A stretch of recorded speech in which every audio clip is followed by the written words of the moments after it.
When does something become anti-Semitic? I think that the thing is, to me, that's just a made up word like racism. I think that even the Jews have realized this and they've pivoted to Jew hate. You notice that? They no longer say anti-Semitic as much. Now they specifically say it's Jew hatred. And I guess I prefer that term too, because I don't consider myself a Jew hater. An anti-Semite, where that line is, that is the subject of much debate.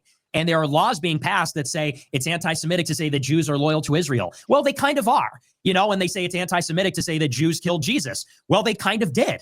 Now, as a Catholic, you would say that, strictly speaking, everyone killed Jesus. The Romans killed Jesus and the Jews killed Jesus. And that was supposed to mean that all of our sins put him on the cross. But to not acknowledge the Jews' role in it is to deny the gospel, because I don't know how familiar you are, but it very clearly says they called for him to be crucified. They freed Barabbas, And so those are two examples of things that, as a Christian or as someone with common sense, those are two things you have to believe. And yet, Jews would say that's anti-Semitic. So I would draw the line at hatred. I would never say a sentence like, I hate all Jews or screw them or anything like that.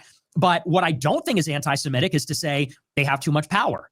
I don't think there's anything hateful about that at all. I don't think it's anti-Semitic to say their loyalty is in question or that they're tribal. I think all of that's descriptive. Now, you can use that variously. Those things can be said positively, negatively. I think they're descriptive. And I think, we have to kind of move beyond these well, what is racism? I'm more interested in what is going on.